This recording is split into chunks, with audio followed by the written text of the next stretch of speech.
We're going to call the March 3rd, 2021 County Commission meeting to order. And the invocation is going to be given by Commissioner Scott. The Pledge of Allegiance will be led by the County Assessor, Rodney Bennett.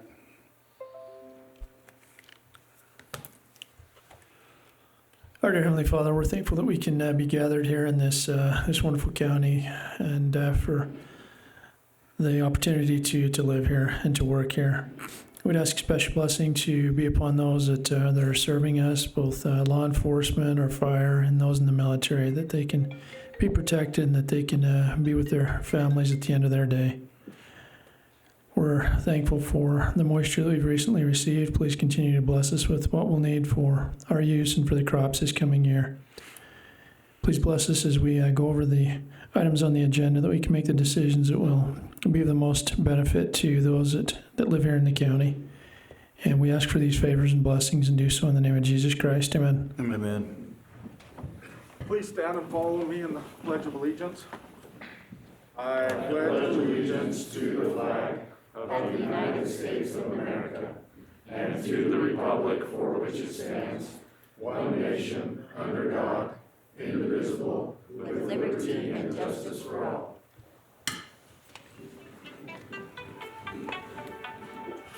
I think we got a couple of cell phones and stuff. If we can turn them down or turn them off, that'd be great. If you guys got anything, administrative review, reports, future agenda items? I don't. Commissioner Scott, no? Commissioner Hatfield? Do the minutes? Oh, yes. What's that? Minutes. Do you want me to do the minutes first? Oh, we'll do the minutes. No, I don't want to. You want to do the approval of the minutes? We don't have anything. I'll make a motion we approve the February 17th, 2021 minutes. I'll second that. I've got a motion by Commissioner Hatfield and a second by Commissioner Scott. All in favor? Aye. Okay, so have you got something you want to share? Yeah, this article that was put in the News Journal celebrates, we want to recognize Clinton Matt, who's a Brigham resident, just turned 100 years old and served in the Army. I think he served over in Okinawa and in the Philippines. Great service. It's a great article. Just wanted to recognize him, and if you get a chance to read this, it's a great read. But just, we love hearing about stories and people that are, dedicated their life to service and sacrificed so that we can enjoy our freedoms, and we really appreciate that. So we just wanted to recognize him today. We had one of their granddaughters actually send it to us, and so we could recognize him.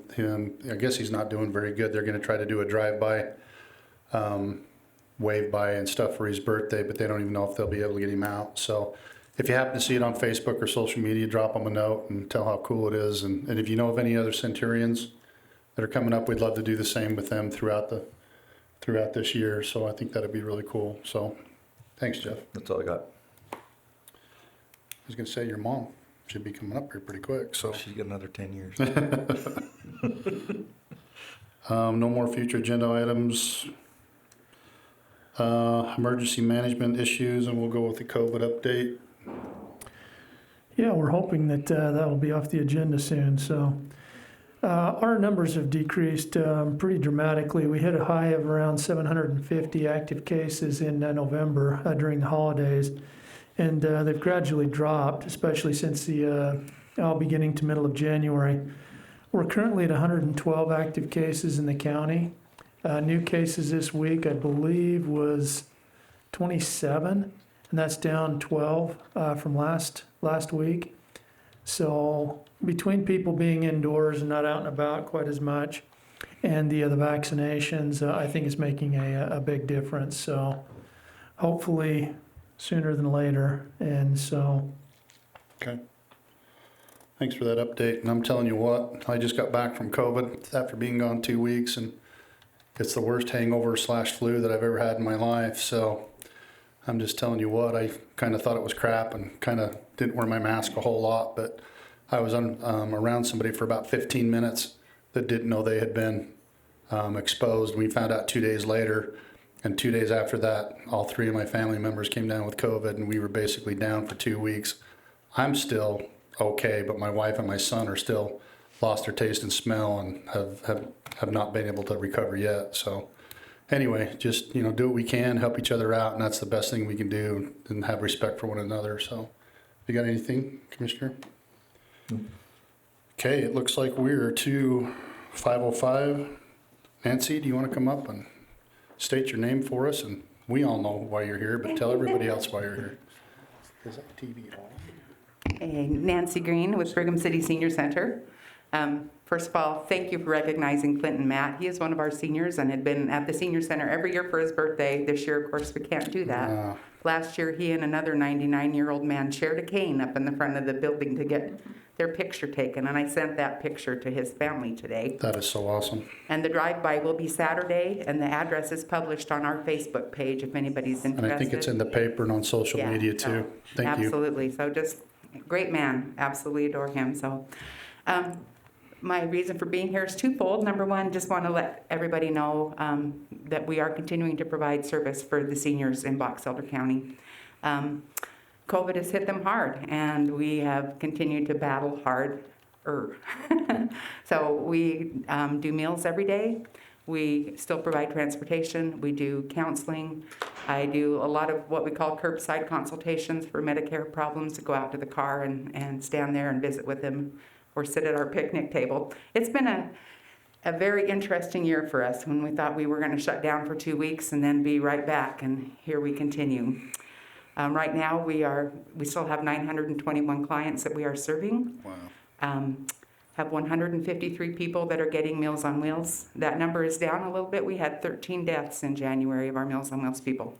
Wow. Hit us hard. We're all kind of reeling from that. Currently have 25 people that take advantage of our transportation system, and 120 volunteers that make sure that those meals get out and get delivered. One quick story today. This one's going to make me emotional. Don't make me cry. We had a phone call from a lady who said, "I just want to say thank you to the volunteer that delivered my meal today. She went above and beyond." Called the emergency contact. This person had gone into a diabetic coma, had passed out on her floor, and because of our volunteers, she's alive to tell the story. So it's a great thing that we do, and we appreciate your support. So the month of March is always our month that we proclaim March for Meals. Usually we're playing bingo and having you guys come play with us, and we're not getting to do that this year. But hopefully next year life will be a little bit more normal.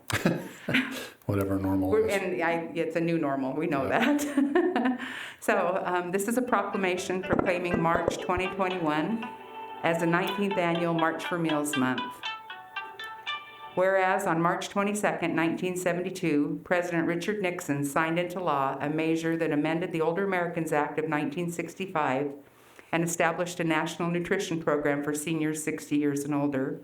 And whereas Meals on Wheels America established the March for Meals campaign in March 2002 to recognize the historic month, the importance of the Older American Act nutrition programs, both congregate and home delivered, and raise awareness about the escalating problem of senior hunger in America. And whereas the 2021 observance of March for Meals celebrates 19 years of providing an opportunity to support Meals on Wheels programs that deliver vital and critical services by donating, volunteering, and raising awareness about senior hunger and isolation. And whereas Meals on Wheels program, both congregate and home delivered in southeastern Box Elder County, have served our communities admirably for 50 plus years. Wow. And whereas volunteers for Meals on Wheels programs in southeastern Box Elder County are the backbone of the program, and they not only deliver nutritious meals to seniors and individuals with disabilities who are at significant risk of hunger and isolation, but also carrying concern and attention to their welfare. We saw that today. And whereas Meals on Wheels programs in southeastern Box Elder County provide nutritious meals to seniors throughout southeastern Box Elder County that help them maintain their health and independence, thereby preventing unnecessary falls, hospitalizations, and/or premature institutionalization.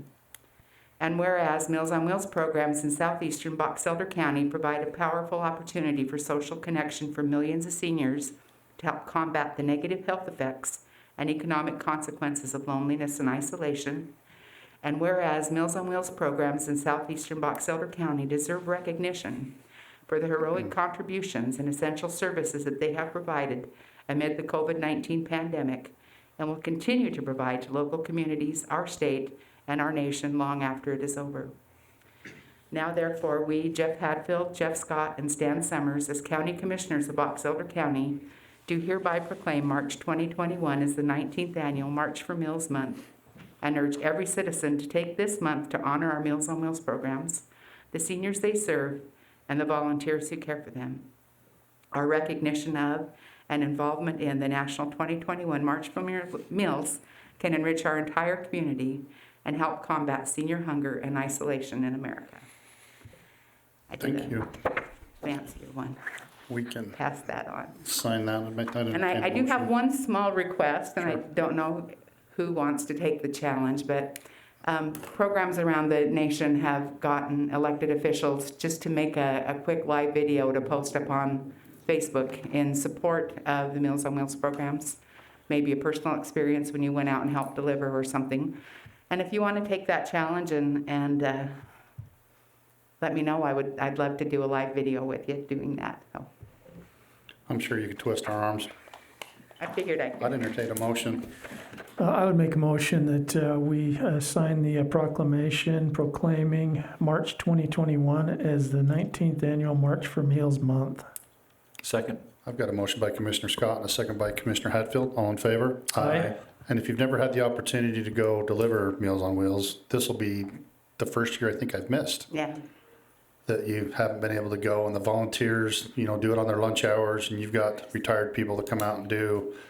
And it's pretty amazing to see how these guys got it down, but I don't think you could replace the smiles that they have when you walk up to them and tell them why you're there and what you're doing there, and get a little bit of part of their life. So we appreciate everything you do. Thank you, and hopefully when things get a little better, we can have a community champion. We can have you come out later Yep. in the year. Oh, just let us know. Okay, thank you so much. Thank Thanks, you. Nancy. Thanks, Nancy, for coming. Chris just went to make me a copy of that. Paul, you're up, buddy.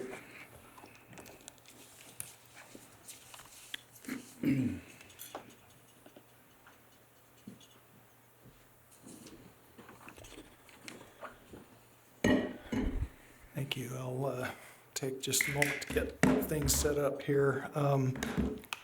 My sympathies with you. Shirlene and I had COVID together back in December, so I know what you're talking about. And I can say that there are certain moments in life when it's a blessing to lose your sense of smell. So that is coming back, so be patient. Also, I believe on the phone, I should have Christian Buer, who is joining us from South Carolina. Hopefully he'll be able to hear. I asked him to text me on my phone if he has any Is he on? difficulty or Are you there, Christian? has any questions. I'm here. I can barely hear you. That's great. Okay. We're trying to get some microphones over to you, Christian. Christian, this is Commissioner Summers. Good to hear you on the phone again.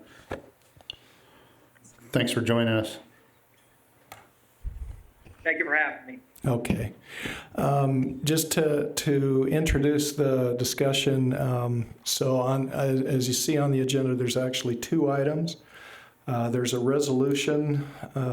The interlocal agreement would be an attachment to the resolution, and the resolution is a conditional approval of the interlocal agreement. And let me explain what all of that means. But first, this is all related to a project called TrueCore. TrueCore is a company that started in South Carolina.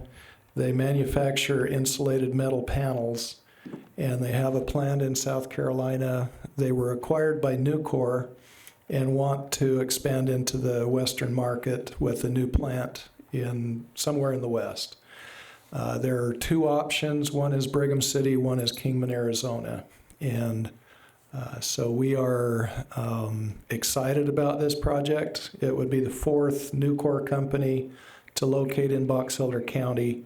The plan would be to locate on property that's already owned by Nucor.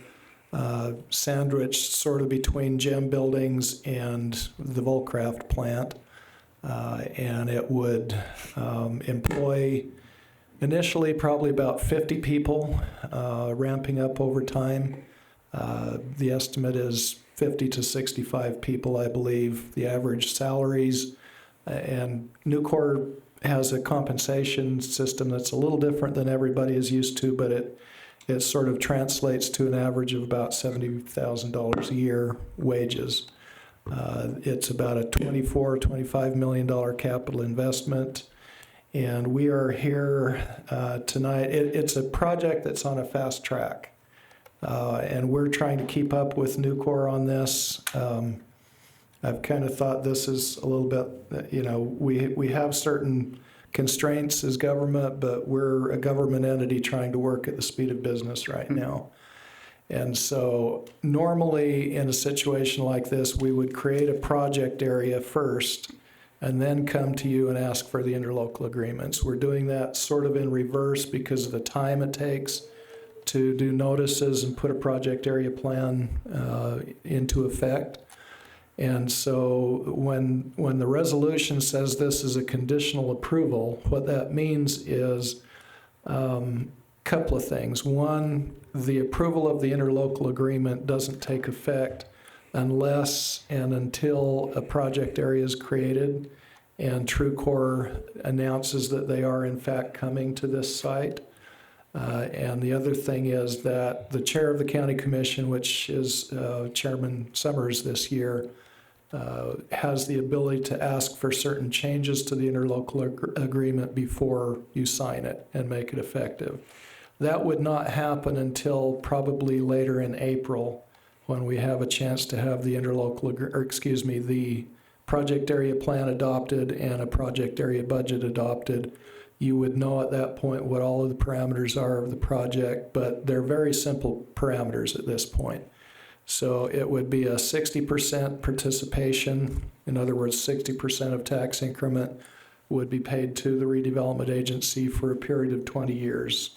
There is a cap, and I have to scroll down. $476,627.47. And yeah, if it hits 48 cents, we're in Time to redo. Yeah. So those are the basic parameters. There is so we would be using 2.5% maximum of the increment for administration. The rest would be used to put back into the TrueCore project. So and the project area itself will be just the TrueCore property. It won't. They'll create a new parcel. The boundary of the project area will be the boundary of that parcel, and TrueCore will be the only occupant of that project area. If you have questions, I'll be happy to try and answer them. And like I say, Christian is on the phone. If you have questions that are more appropriate to be answered by a Nucor, he certainly can answer those. You want to start off? Yeah, I noticed on here that it's talking about nothing beyond December 31st, 2043, but it's just 20 years. Mm-hmm.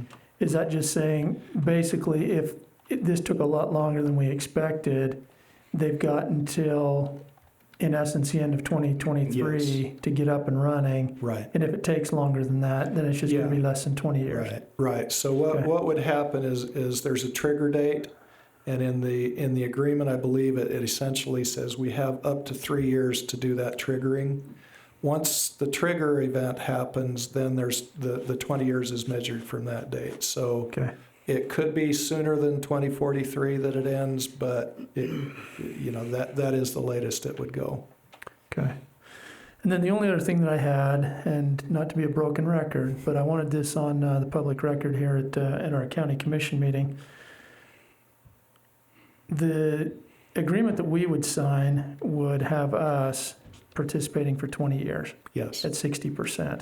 not all tax entities in the county are under that same agreement, is that correct? The school district is not. So Okay. the school district adopted a policy that said they would not participate for longer than 15 years, and that they they require the other taxing entities to participate at a higher rate than the school district. And so they've interpreted the additional 5 years at the same percentage to be adequate to meet that requirement. Okay. I'm not sure how the other commissioners feel. But by the To hair me, that's standing up on the patently back of my neck, unfair. I'm sure. For one tax entity to require something of another tax entity. So basically what they're doing is they're coming out and they're saying, this is our policy, and it overrides anything that the other tax entities want to do. We are requiring them to put 5 more years in than we are going to.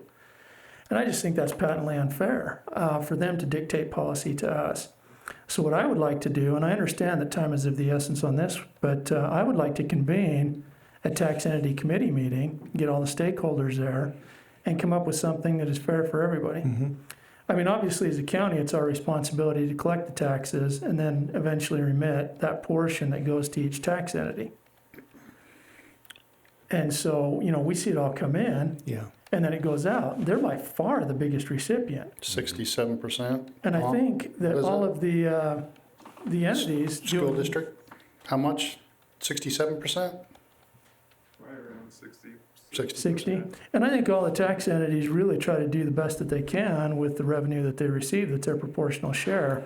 But to me, it's just inherently unfair for an entity in any contract to dictate the terms of the contract to the other parties. Right. And so that's where I'm at on this. Yeah.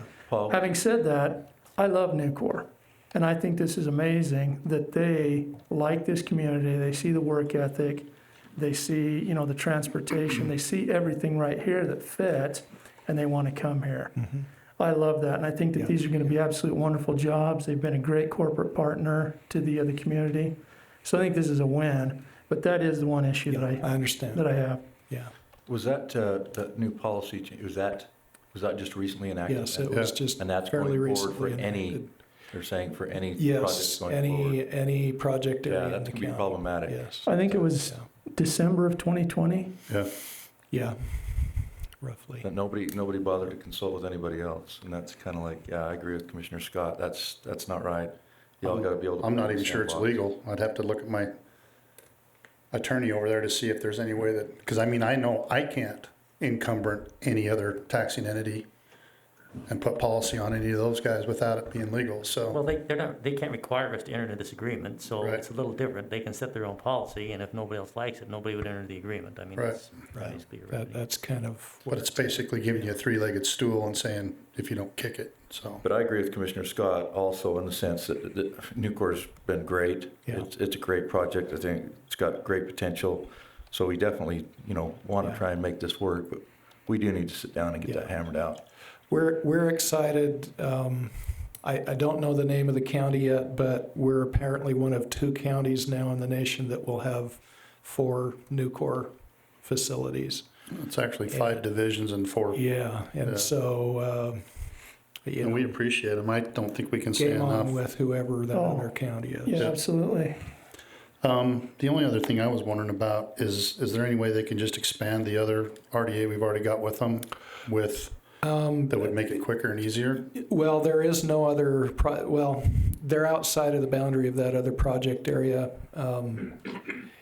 It's much, much simpler to just create a new project area. And expand the boundary? And to try, yeah. And there's some other complications that come into play with how the increment would work with depreciation and so on. So it's a lot cleaner to just create its own All project. right, I was just thinking about that for time's sake, so. Yep. Commissioners, I'd mention one more thing. Paul and I have discussed this at length. It's a little unusual because we're being asked to approve an agreement without seeing the budget. Basically, when we adopt the resolution, we're saying we're okay with whatever the budget is. Mhm. I think the way it's worded, it has to comply with the law, what the budget is, we're comfortable with what the law is, but that's a little unusual here. Just be aware of that. Yeah. Yeah, and this in essence here in section 1A is kind of the anticipated budget. Right. Okay.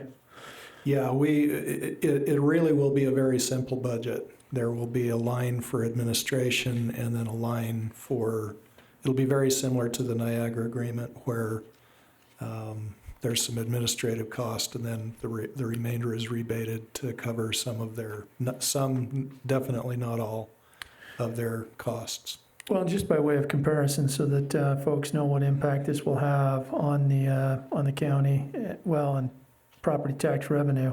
Do you know approximately what the revenue is that's generated from this Yes, parcel let me currently? pull up the spreadsheet.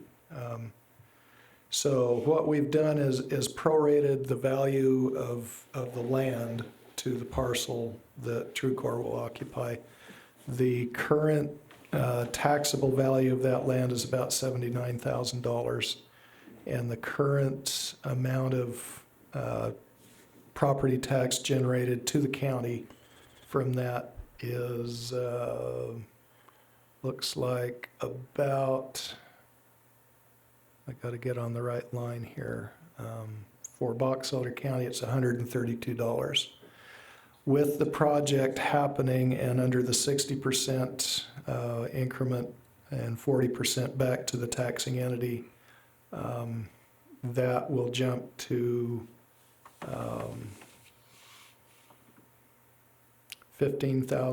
$15,709 coming to the county on an annual basis. So it's about a 1,200% increase? Right, and then to the agency about $23,563. And then after the 20 years. And after the 20 years, 40%. and we've tried Do that to one. anticipate depreciation and so on in all the different categories Right. of personal property, but, you know, the nature of this is over that period, they're going to be constantly investing in new personal property. And so at the end of it, you're going to see a substantial increase in revenues coming in. Well, like I said, it just makes sense. You know, I was in talks with them over a year ago when we were looking at that, and they were looking at the I-84, I-15, US 91 corridor, and how many other things that railroad goes right past the Yeah. facility. You know, they're actually putting up solar panels there. I mean, it's the campus of Nucor Yeah. in Brigham City is amazing. There It's an really amazing isn't any spot. better location in the west for access to all the rest of the west than right in our area. Okay. Yeah. Have you guys got any other? And believe me, if he's still listening, we have no problem with Nucor. It's just our school No, district thank that you, we're. Christian. Yeah. No, and that was the reason that I wanted you to mention the current property tax, because, you know, obviously in this case, 40% of a much, much larger amount Much larger. is much higher than 100% of Of the existing. raw ground, so, Right, okay. exactly. All right, Okay, I'd entertain a motion. I'll make a motion that we approve the interlocal agreement 21-3 for TrueCore Community Investment Area, and also, I guess, We pending. better do one at a time. The negotiating with the school district or sitting down with all the entities. Well, I think we're gonna have to just pass this one and then we'll worry about that later. Okay. Yep, Strike that, and we'll just pass 2103. okay. okay, I'll second that motion. I got a motion by Commissioner Hatfield and a second by Commissioner Scott. All in favor? Aye. I'd entertain another motion. I'd make a motion that we approve Resolution 21-02. Second. I got a motion by Commissioner Scott and a second by Commissioner Hatfield. All in favor? Aye. Thanks, Paul. Thank you. Let us know what else we Thanks, can sir. do. Hey, this is Chris. And just thank y'all for your support. Nuco is very, very grateful. Like I said, this project's not going to happen if we didn't have the support of you guys in Box Elder County. And so Box Elder County is almost Nucor County the way we're growing out there. So thank you again. Thanks, sir. Thank you. If that's a motion, maybe we ought to think of that as a name change. Thanks, Christian. I'm not making that motion. Thank you, guys. Copy of this, That's all it is. of the resolution. I need an original. Did Paul leave? Paul? In the meantime, Ben Watkins, do you want to come up? Is Ben here? Yes, We need an original copy of the, yeah, I'll send that tomorrow. okay. Thanks, Paul. Okay, thanks, Paul. I think this thing's okay then. Access to Coldwater Canyon Trail, Ben Watkins, is he Here? I don't see you. Okay. We're up to the discussion on the Pilot Peak Road, Pigeon Road, Kevin Bibbins. Did I say that right, Kev? Yes, you did. Come on up and put the microphone in and state your name and then your purpose. Name's Kevin Bibbins. You're gonna have to pull that mic up to you, buddy. Nobody can hear you, and we're recording it. Thanks. Okay. My name's Kevin Bibbins. I live out there in section 25, just right off the Sun Tunnel Road, out there by Nancy Holt put them sun tunnels out there. Right, yeah. I'm a quarter of a mile south of them. All right. The last time that they went down with a grader on the Little Pigeon Road was 2019. All right. The Pilot Peak Road, last year, 2020, they wasn't down there at all. And they say, well, we come down twice a year. Well, they weren't there at all. They say there was no water. Okay. Because, well, when it did rain, they still didn't show up. But going north, take Little Pigeon Road and go north of 30, like you're going into Grouse Creek all the way up to Idaho, they took care of that. They got the water from the ranchers. All right, going south, they put a little bit of gravel out there up to the railroad tracks. But south of the railroad tracks, they ain't done nothing. They can get the water from Lucien Pond because the state owns it as it is anyway. How many people live down there by you? And it's hard to say because most of them live up in the foothills of the mountains all the way around. Mm-hmm. And out there where I'm at in the flats, I think I'm the only one. There's a couple of, well, there's the old Pete Garrett Ranch, Mm-hmm.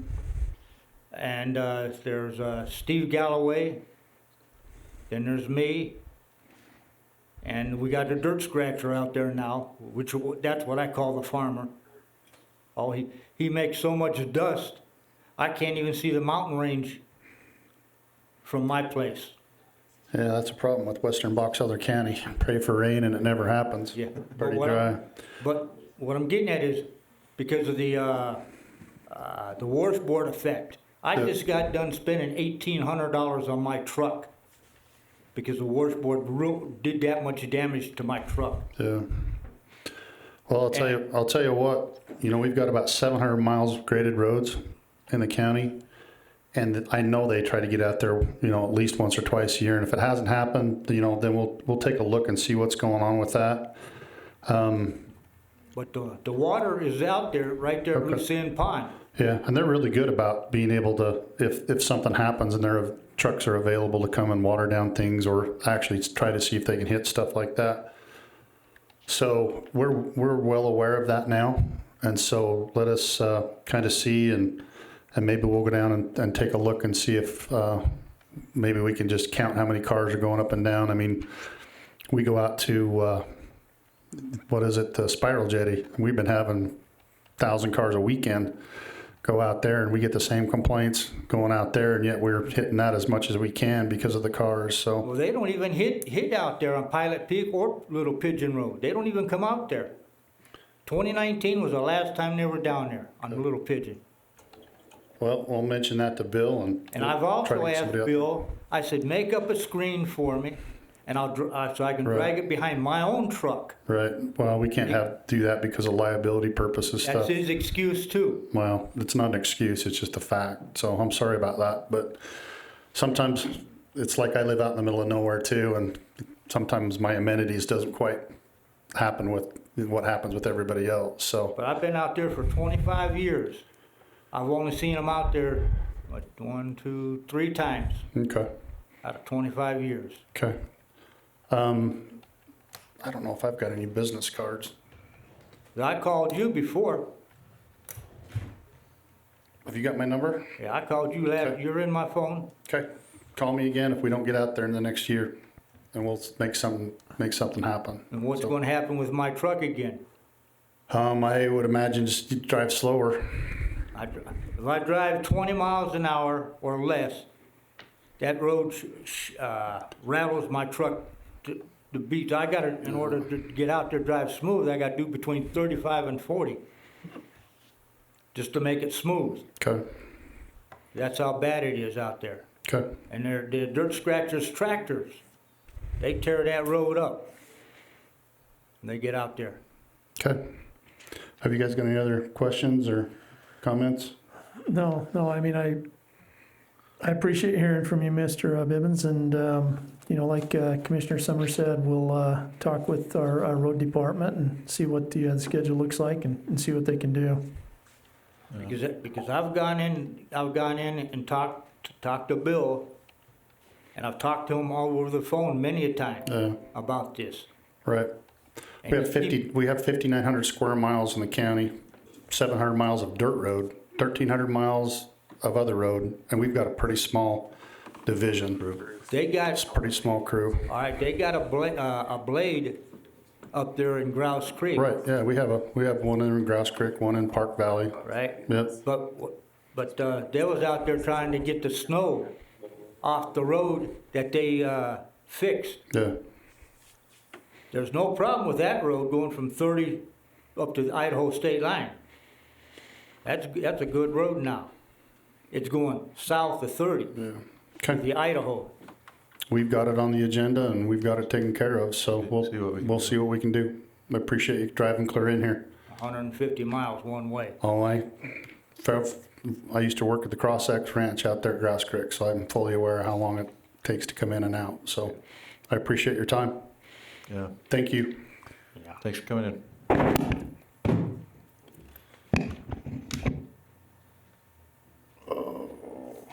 I think we're up to the sheriff's office. If you guys want to come on up. Did you put another chair up there, Dale, or can't see? There you go. Ralph, you're the man in the hot seat, so you say your name and what we're doing here.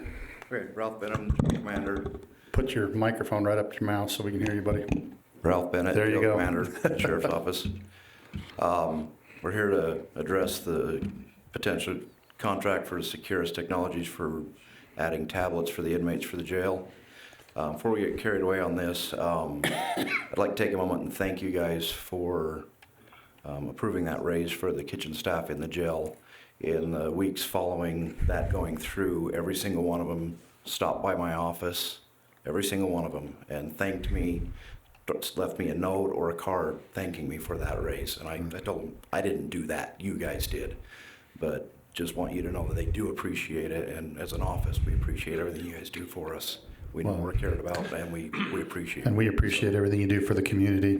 So the community is the one that backs us and we back you. So Yes. that's just a better way of being able to know and believe us. We back you guys 100%. So We're very fortunate here, yeah, so. thank you. All right, moving back on to the Securus thing. I don't know how much background you guys are aware on this thing, or if you had a chance to go over the contract.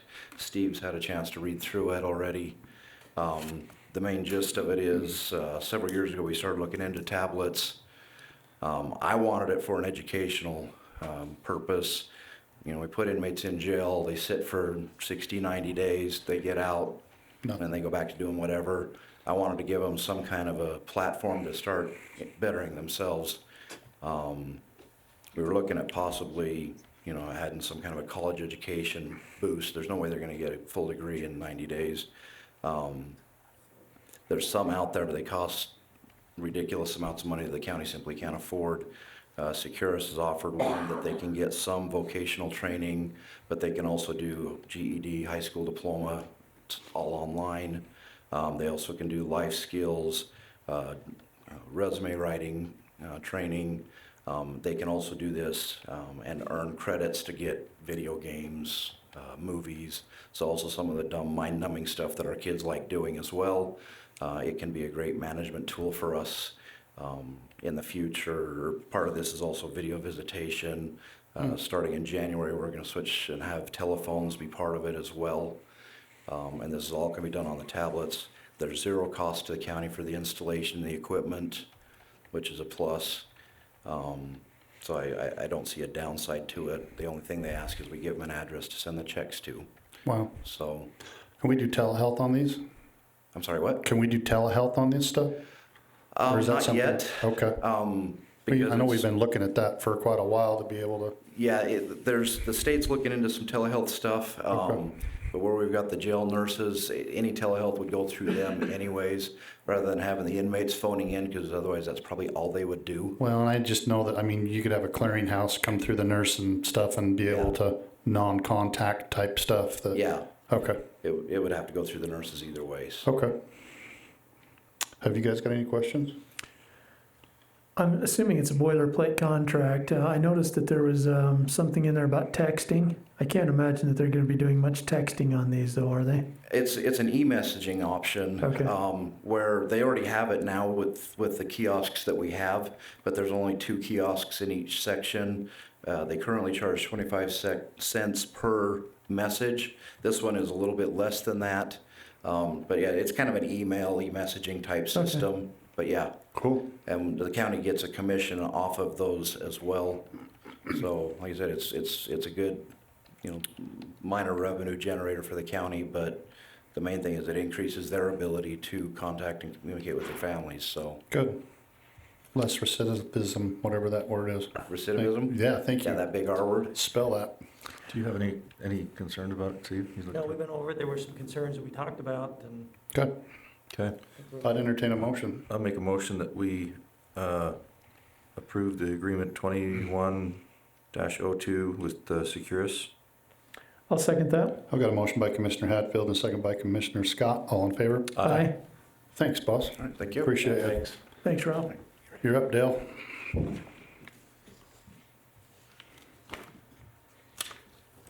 Dale Ward, Chief Deputy with the Sheriff's Office. The second piece of business we have today is we have a contract with the Uinta-Wasatch Cache National Forest for patrols, responding to calls, so on and so forth. We've been in that contract we're going on our 6th year. So every 5 years, they need to have a closeout of that contract, and that's all that this agreement is the expiration date of the first 5 years. We've already signed the new physical contract to move on to the next physical year. So it's just a simple signature to close out the agreement. They would like that to be a digital signature like we did the last time, and your digital signature should be saved in your drive on the system. Somewhere. You can show us where they're at. Nate will be able to show you where it's at. Okay. Sorry, I was signing this other contract and there's a little bit of an interesting thing here. So, I don't think we just need to request to sign it, right? Because it's already through? Yeah, We've already done. it was just a single page, it's just a single page agreement that you reach the end of the 5-year period. So are you That's just all sending it us the is. email then? Or you sending us the link then, or the email to where to go in and sign? Like I said, Nate would be able Nate'll to, do that. yeah, Okay. you can put that or have it on your computer, and I You'll think just- Nate will be able to get you the digital signature. Okay. Does it require just a single party, or does it require all three? No, Okay. just the chairman. Just the tech savvy one. So, You can't use this on your screen. It doesn't work. so they'll have it on the email, and then Marla can simply email it to Marcy Bodell with the Forest Service when it's done. Okay. Okay? Great. All right. Thank you. Thanks, Dale. Yep. Thanks, you guys. Yep, thanks.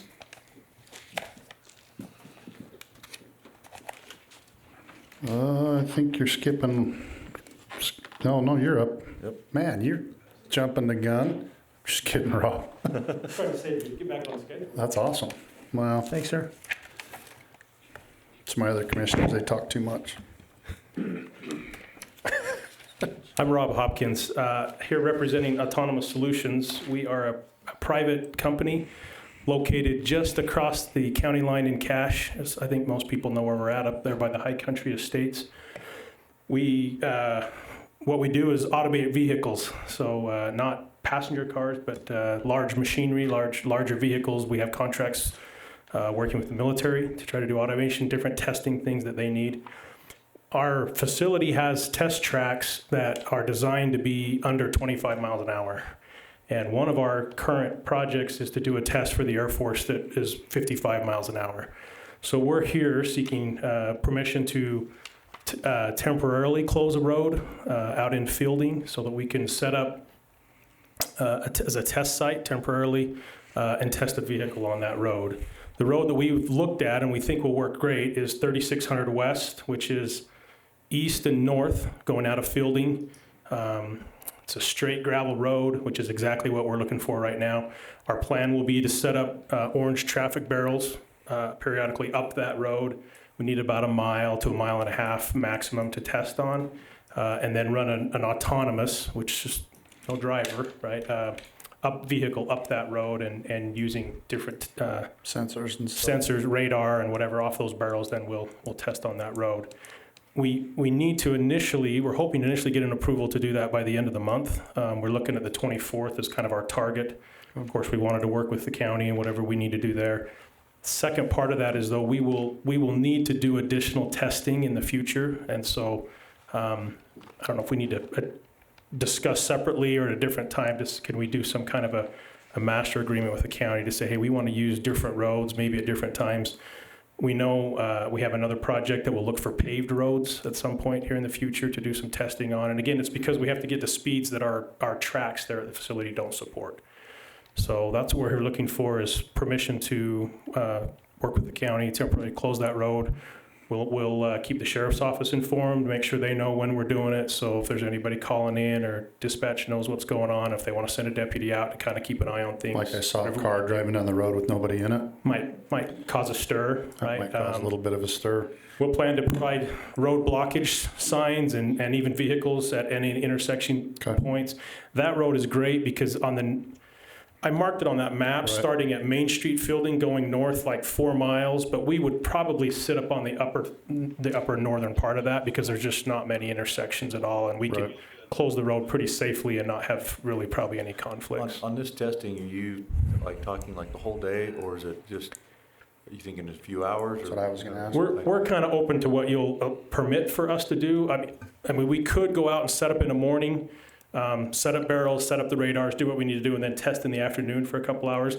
Ideally, we would set up the barrels and maybe leave them and come back the next day, work out a time to close the road for a couple hours again the next day, whatever we need to do there. But again, whatever the county's willing to. Have we talked to landowners up there, Bill? I mean, there's not a whole lot going on. I don't have a problem closing it, like you said, for a couple hours. But yeah, I would just make sure that we access and tell those guys that we're going to be closing the road for a certain period of time. Come up here and sit. Hey Rob, if you are setting up the barrels the night before, I'm assuming that those would be off the road, and so there would still be access. So you'd have everything all set up, and so that would minimize the amount of time you need to spend the following day. That's on correct. site. Yep, that's correct. Once the barrels are set, they're off to the side. The radar will pick them up. We did this very similar test out on the West Desert on a controlled track. Okay. And it works great. They can be pretty widely dispersed. We can pick them up just fine. We're so close to you. I mean, honestly, that makes a lot of sense. But I would say it would be a good idea. But make sure that we talk to the local landowners, let them know what's going on. Give it to their house, give them an email. I know the sheriff's department will work with the sheriff's department, and I think we could do. I myself would say that this is a good deal for the county to help the businesses out. I mean, we tried to annex you at one time, so just let you know. For our permitting process, I'd like to require them to issue their insurance liability coverage for having that section for our roadway. And also, if we do the road closure, I think we still need to have the proviso that if a landowner wishes to go down the road and get into their private property, that you guys would oblige that and and allow them to get into their private property. Sure. Yep. Yeah. So we don't stop anybody in that regard. And then as for a blanket thing, I think we want to maybe know dates and areas so we can kind of have Bill and the sheriff's department go out and kind of take a look and see if we can do the same blanket thing. Yeah, and if we need to come here each time, we're more than happy to do that. We're just right there, right? So it's not a burden to come here each time. Or if we just say we'll work with Bill and say we can notify your next test up. Yeah, notify the landowners, do the things that we need to do. That would be my suggestion, similar to what we did with the buffer zone on the Utah Test and Training Range. Exactly. It was approved, but then they just post it when they're going to be doing that. And we could so actually then put that on our everybody's website, aware. social media. I mean, I grew up there. This is just right above where I grew up, and there's not a lot of traffic on there right now. But that will start picking up again when the farmers are up that way. So Yeah, right now we're ahead of farm season for the most part. Yep. So Yep. I definitely like the closures to not begin any sooner than 10:30 in the morning. That'd be good. Because you seem like the farmers and the ranching folk travel those roads early in the morning and kind of check on a few of their animals and so forth, so it would facilitate and help out on that. Okay. these are engineers. You try to get out of bed before 10:30. Now we'll be fine with that, right? Okay. We'll be fine with that. We do have the vehicles are insured. We do have that policy, and I can give you a copy of that, Bill, if that's what you need and whatever else you would need on that. The vehicles are insured. They're not registered, so we want to make sure that that's clear, right? Because they never leave our test track, so we don't register them to be, and they're not. Our plan is probably not to drive them out there because they're all outfitted with sensors and stuff, and so it's better for us to transport them. We don't have to worry about being on the road or anything like that. Get them there, close the road, do the testing, load them up, and take them home. So, Okay. All right. just so you're Steve, aware of that. anything else that you would see from a legal standpoint or that the county would require? The only thing else that I would like to see is some sort of an indemnification if anything does happen. So that's what he was talking about. Okay. And if you've never had a chance to watch an autonomous vehicle go round and round and round and round, it's pretty cool. I mean, you're welcome to come out if you want to come see it. Let me know. You know, It That'd is be pretty cool. cool. it's I'd like to see it. it's some pretty cool technology, and so obviously I think where the world's going. So Yeah. We can include Just got to watch out for deer and pheasants up there. yeah, Well, pheasants Well, not so I was much, just gonna but say deer, yeah. not so much pheasants. Okay, if you'll just get all that information, I think, I wouldn't say it was a blanket thing, but, we need to know your times and dates ahead of time, and, I'm sure we'll be able to conform to that. okay, and I can So- work with you on that stuff. Bill. Let us know. Thanks, Okay. Rob. Thanks for Cool. coming out, you guys. Thank you. Appreciate you. Appreciate you. Do we need a motion on that? Need a specific date? We have a do specific a date? temporary closure, I'd say yes. Okay. I have a motion on it. Okay. I'd make a motion that we approve the request for a temporary closure of 3600 West for ASI for some autonomous testing. Second. Got a motion by Commissioner Scott, a second by Commissioner Hatfield. All in favor? Aye. Thanks. Appreciate you. Thanks. Call me when the session's over so we can bring those guys back over too, will you? What's that? Just call me when the session's over so we can bring that Cache County guy over and meet you guys. Okay. The next agenda item is a Division of Parks and Recreation Physical Assistance Grant Agreement from State Parks, and this is pertaining to the avenue of putting in restrooms at the Spiral Jetty or in the Park Valley area was in the scope of it. If we do sign into this right now, it does have a termination clause, that if things don't work out and we wish to terminate it, that is an option, but I would advise if we're interested in collecting that $12,500 if the project does go through, that we go ahead and proceed with signature on it. Okay. Have you looked at this, Steve? Okay. Have we heard back from the other landowner on the tentative offer or on the offer? From the one that we discussed the other day? Yeah. Yes, we have. Okay. At this point, yep. All right. It is. Good. Okay. What would be the time frame? Just as quick as things could get settled, you'd be able to start? No, at this time, it's Takes a while? It's a no right now at this time. Okay. That in particular landowner All is right. correct. Plan B? Yeah, so right now we're in talks with State of Utah Fire Forestry and Sovereign Lands and trying to come up with a game plan where option B might be. So that's where Okay. we're at this time. Okay. I'd entertain a motion. Make a motion to approve the Utah Division of Parks and Recreation Fiscal Assistance Agreement 21-04. I'll second that. I've got a motion by Commissioner Hatfield, second by Commissioner Scott. All in favor? Aye. Thanks, Bill. Appreciate all your work. Next agenda item is the Jensen gravel lease agreement. And this is proposing to lease a small portion of a historical gravel pit on the west side of Little Mountain. They do have veins of gravel there that, in particular for our particular project, has a lot smaller gravel in it than what the county owns on their own property. So it's something that we're looking to lease that small gravel pit to facilitate a project down in the West Corinne area to do some expansion work on Iowa String on the very south end. The royalty or the payment charge on it would be $1 per ton, and this copy has went through Steve's office with some of his provisions and changes that have been made to it. And it sounds like, as I read through there, it might not necessarily be money changing hands. You might just be doing some work for them, kind of a trade. There is that Or that option. potential. Okay. There is that potential, but I think with the Jensens, they may probably take us up on the payment. Okay. I talked to him this afternoon and he was wondering about some stuff on legalities, so, you know, about money changing hands and how much it was gonna take him to the tax, and so the trade might still be on the table, Correct. so. No, I think that's a great win-win for the county as far as cost savings and for them. So I would make a motion that we approve the Jensen gravel pit agreement number 21-05. Second. Got a motion by Commissioner Scott and a second by Commissioner Hatfield. All in favor? Aye. Thank you very much. Thanks, boss. Thanks, Bill. Appreciate it. Geez, where are we at? Steve's up, looks like. Oh. Yep. Yep, we're at Brian Duncan. Are you Brian Duncan today? Okay, all right. This is just an agreement. I think you're all aware of the situation. It's agreement. It was a contract that was entered into unknowingly in violation of procurement requirements. So this is an agreement to rescind that contract to resolve that situation, so they don't have a contract that wasn't obtained improperly. Nothing was done on the contract while it was in existence, so this just does away with the contract. Okay, I entertain a motion. I make a motion that we approve the rescission of the Allos contract. I'll second that. I got a motion by Commissioner Hatfield and a second by Commissioner Scott. All in favor? Aye. Thanks. Scott Lyons show. Did he leave and not come up? Oh, there you are in the back. You're slumped down sleeping. I can't see you.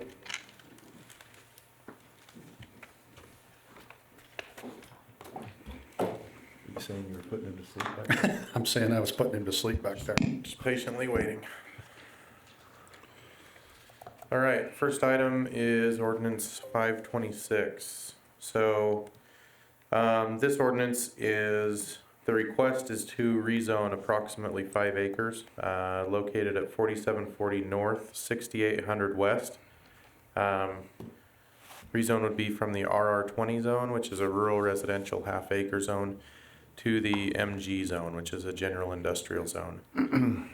This went before the Planning Commission, and public hearing was held, and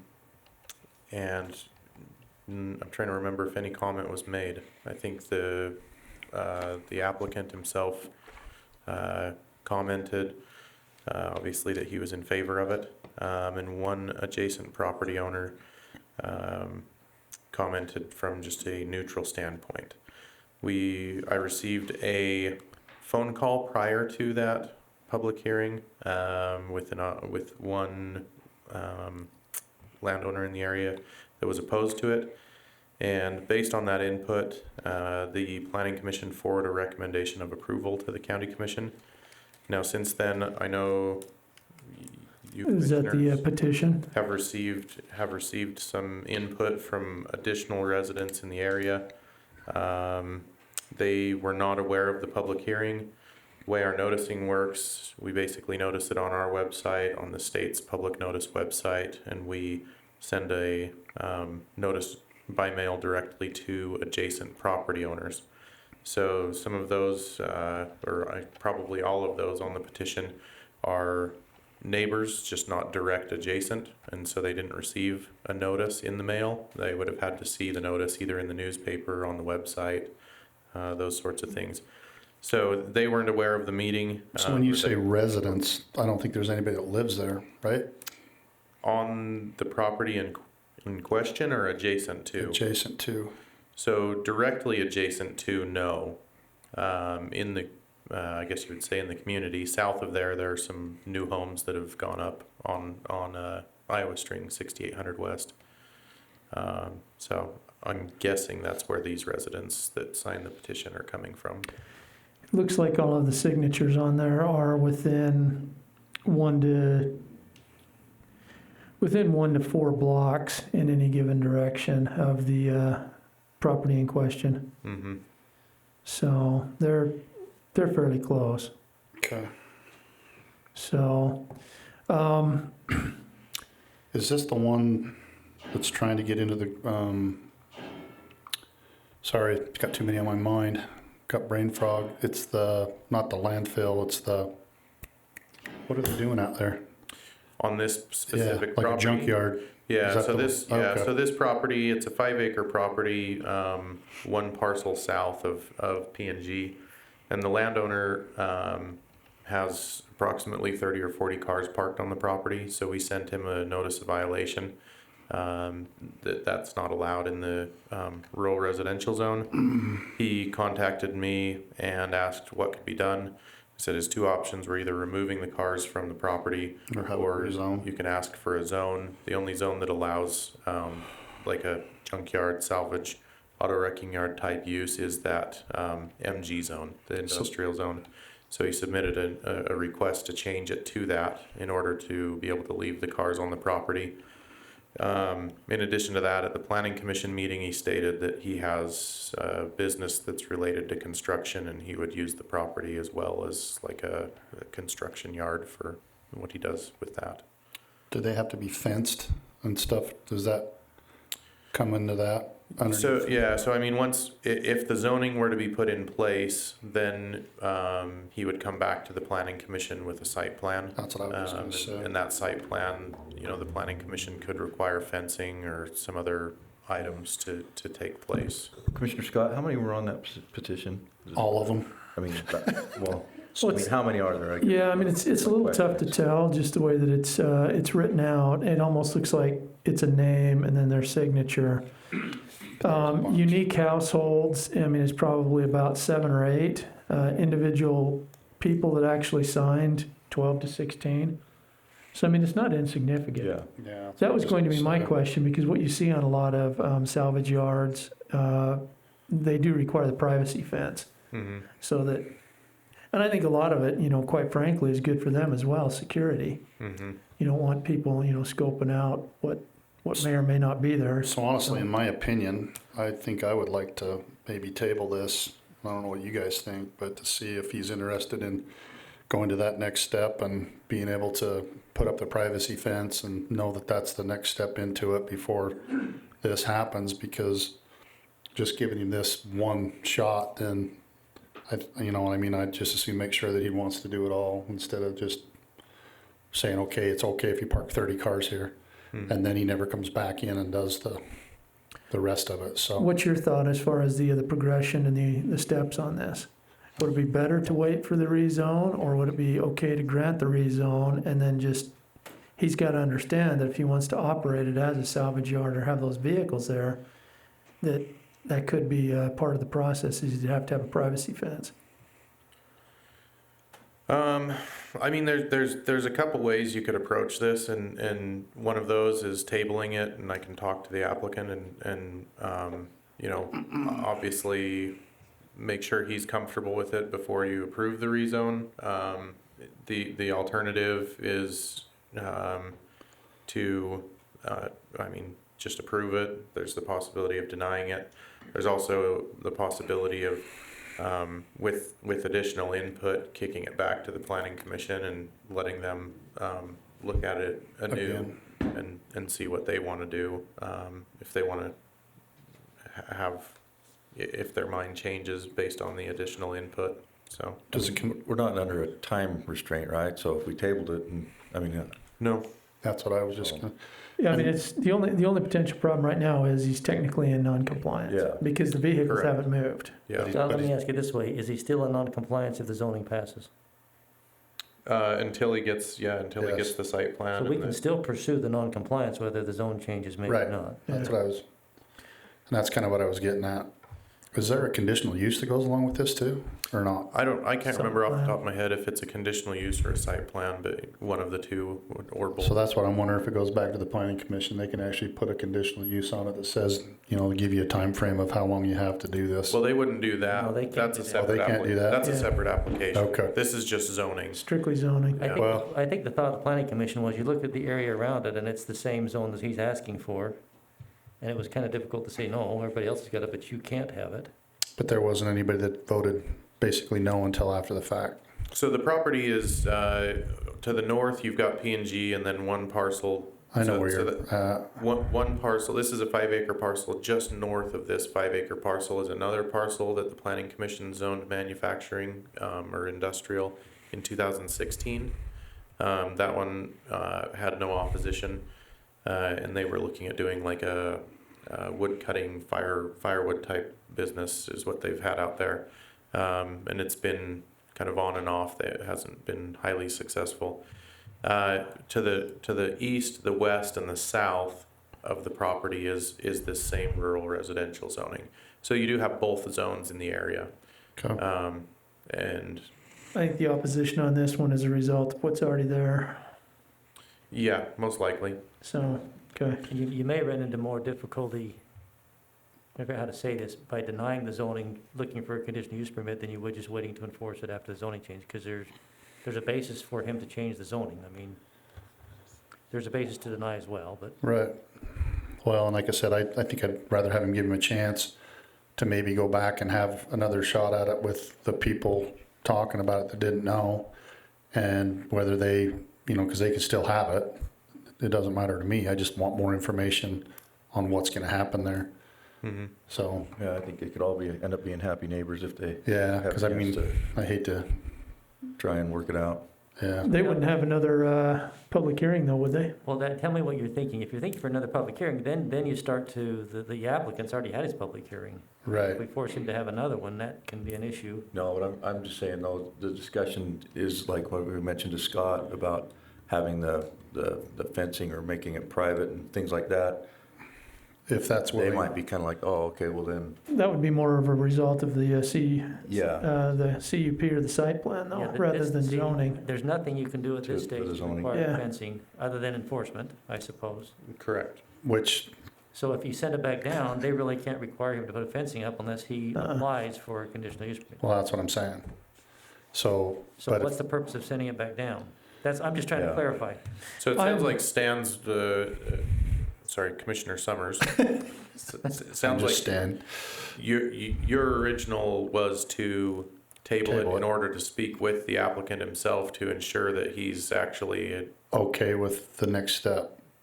yeah, for some reason, he's under the impression of just, now I'm okay to leave a bunch of cars there, as opposed to actually establish. Yeah, is he just There's changing this so they don't That's have to mine. clean up the cars, or is he actually gonna run a business? Because I'm kind of thinking of another place that we've been talking about for the last couple of years that has that individual problem, and we talk about going down and citing them and telling them that they can't be on this way, and it's been years. Mhm. So I'm trying to kind of maybe take care of that situation. Yeah, and that's why we sent the letter, is because we saw it happening, and enforcement isn't. Enforcement is, It's not easy, yeah, so.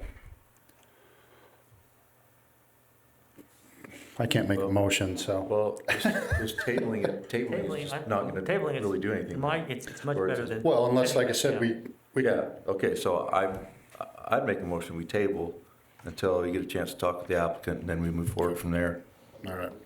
I would second that. I got a motion by Commissioner Hadfield and a second by Commissioner Scott. All in favor? Aye. Thanks, If you need any Scott. assistance Sorry. with that, let me know. Okay. I'm happy to help. Pretty sure that horse is dead now, but anyway, sorry. Okay, the next one, Ordinance 527. This one is a request to rezone 606.58 acres. This is located Section 3, Township 12 North, Range 4 West, So this is north of Bothwell. Just off the exit, Just off the exit there. Can't remember. White's exactly. Valley, right? 32. 32. Sorry, you can hear it's an echo. My brain's actually, I think it's my conscience. I've never heard it before, but. So the property is currently unzoned, and the request is to change that zoning to the MGEX zone, which is the mining, quarry, sand, and gravel excavation zone. This one went before the Planning Commission at their January meeting, and also their February meeting. Public hearing was held, and the planning, with no opposition, and the Planning Commission has forwarded a recommendation of approval. Have you got any questions on this one? I don't. Make sure you make a great big hole right there at the first, so when all that water comes out, it'll fill that hole up first instead of coming down to my house. It's 9 miles away from you, will you? Okay, I don't have any. No, there was a lot of questions, a lot of good input at the Planning Commission, so. I would make a motion that we approve the road tree zone from unzoned to MGEX, ordinance number 527. Second. I've got a motion by Commissioner Scott and a second by Commissioner Hatfield. All in favor? Aye. Thanks, you guys. The next one is the Vincent rezone. This one is north of town in the Harper Ward area. It sits up on the hillside, and it is the zoning currently is the MU 160 zone. The applicant's requesting that zone be changed to the RR10, which is a rural residential 10-acre zone. And this one went to the Planning Commission. There was a lot, the public hearing was held. There was a lot of feedback and opposition to it. And based on that feedback, as well as a lack of access to the property, the surrounding zoning on 3 sides being the MU 160 zone, the Planning Commission forwarded a recommendation of denial on this one.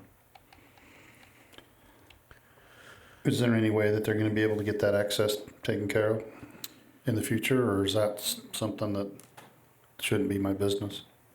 I mean, I guess Anything's possible. Anything's possible. I guess it just depends. That's what I'm just wondering if, I mean, in the future, if that access is taken care of, is all those things kind of lessened? The opposition, no. Okay, that was my question. Based on, I mean, all the property owners that have the ability to provide access to it were at the meeting and opposed to the change. So.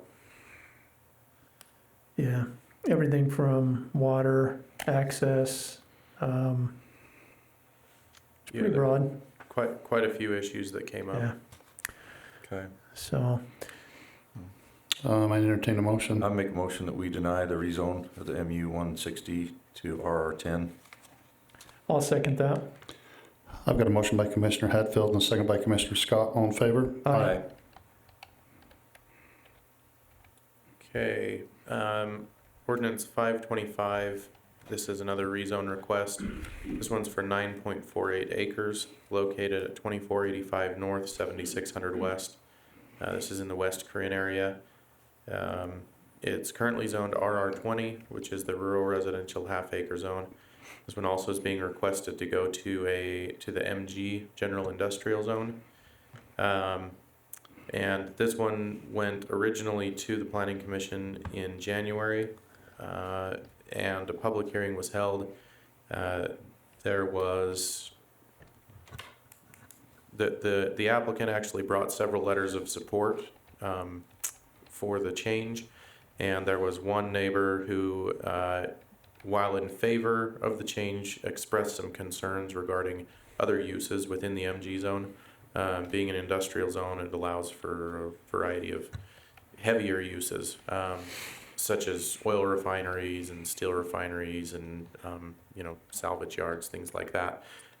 So being an adjacent property owner, those were his concerns for that property. This one's a little unique. There's actually a structure on the property currently that has been used for commercial purposes for a couple decades. So when the landowner purchased the property, the new owner purchased the property with the intent to operate his cabinet business out of that shop, to find out that that wasn't possible due to the zoning. That's why he's decided to submit for this zone change. Now, hearing the Planning Commission hearing those concerns from the adjacent property owner, what was drafted was a zoning agreement that basically restricts the uses in that zone on this property solely to uses that would be applicable to that Furniture business. manufacturing or something along those lines is what they called it. So what we did is myself and the county attorney worked with the applicant on this zoning agreement and the applicant basically requested that the following uses from the MG zone were allowed on the property: agricultural services, furniture products manufacturing, paper products manufacturing, wood and paper manufacturing. So that it basically limited to those, which eliminated all of the heavier industrial uses that may be allowed. I think we've talked about this before. Do we need to go back in and redo that zone to a heavy manufacturing and light manufacturing? We're in the process of doing that. So I'd entertain a motion knowing that. No, I thought it was a great compromise and it worked out well for all parties. So I would make the motion that we approve the Rasmussen rezone from RR20 to MG by Ordinance 525. Second. I've got a motion by Commissioner Scott, a second by Commissioner Hatfield. All in favor? Aye. Thanks. I don't think that's Johnson family, Riverside Ranches, Corridor Preservation Fund. Yeah, I'm looking at something different up here. Do you have the originals of those? Of these ordinances? I do. In my district? Yeah. Yeah, not sure why that's up there. I think that was from last meeting. Yeah, I don't see that on mine, so, okay. Okay, next one is Johnson, is that right? Mm-hmm. Johnson Family Subdivision. So this is a subdivision, 3-lot subdivision in the South Willard area. The exact, let's see, it's at 7985 South Highway 89, with 2 additional lots behind that existing lot and home. So this one has been through the all staff approvals and comes with a recommendation of approval. Okay. I'd entertain a motion. I'd make a motion we approve the Johnson family subdivision. I'll second that. I got a motion by Commissioner Hatfield, a second by Commissioner Scott. All in favor? Aye. You want us to sign that now? That was your last one, right? No? Oh, there's a couple more. 2 more. Yeah. Okay. Next one's Riverside Ranchette subdivision. This is a 5-lot subdivision north of Riverside. It's on 16800 north and what would it be, 5800-ish west, kind of located right between the railroad tracks there and the canal. 5 lots, approximately just over half an acre per lot. So this one has also been through all the staff reviews. It's been to the Planning Commission for approval and now comes to you with recommendation of approval. Is this the one that had water problems, getting water to them? I think that was East Garland. Yeah, this one hasn't, Riverside North Garland's supplying the water to this one and they're... Okay, they're good. We have a supply letter from them on this one. Okay. I'd make a motion that we approve the Riverside Ranchette subdivision. Second. I got a motion by Commissioner Scott, a second by Commissioner Hatfield. All in favor? Aye. And my last item is from the Corridor Preservation Fund. It's a request for reimbursement from Brigham City for their West Forest Street project. The application number is CPF 19-02, and they are requesting reimbursement of let's see, the final amount was $223,606.75. That project was originally approved by the COG on April 1st, 2019, and the County Commission June 5th, 2019. So they've gone through with that project and are now requesting reimbursement. I'd entertain a motion for that one. I'd make a motion, we approve the reimbursement to Brigham City for the corridor preservation funds of $223,606.75. I'll second that. I've got a motion by Commissioner Hatfield and a second by Commissioner Scott. All in favor? Aye. Do you want to sign those now, or you? I mean, that's always great for me. Okay. I'll make the applicants happy. I did. I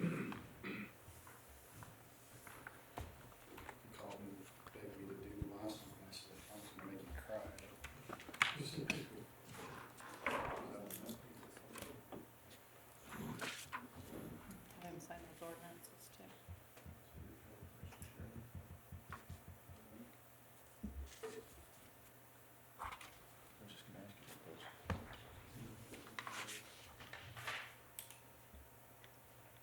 Steve needs to sign this one.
No, I think the one's 2 pages.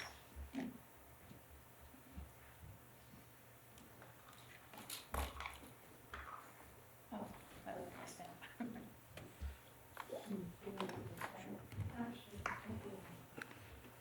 Jenica, have any PAs we can work on while they're doing that? What's that? Jenica, got any PAs we can work on?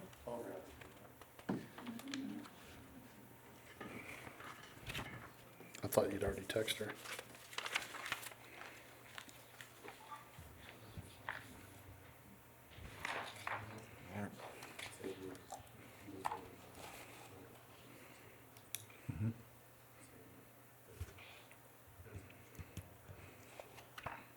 Right. Is there just two on that for some reason? Okay, good.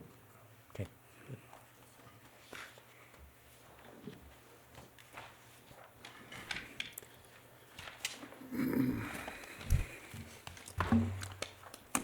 You can come up, Jenica, if you need to. That's all right, it'll only be a second. Except okay, so I just have before you one more early HSA distribution for an employee who has a medical need to receive that early. Okay, I'd entertain a motion. I'd make a motion that we authorize the payment of the early HSA distribution. Second. I've got a motion by Commissioner Scott, a second by Commissioner Hatfield. All in favor? Aye. Thank you. Thank you. Thanks, Jenica. Thanks, Jenica. I'd entertain a motion to go into a closed session. I'd make a motion, we go into closed session to discuss potential litigation. Legal. I'll second. Well, I'll second You can that in a second it, I just won't accept it for a second. Okay, let's do that.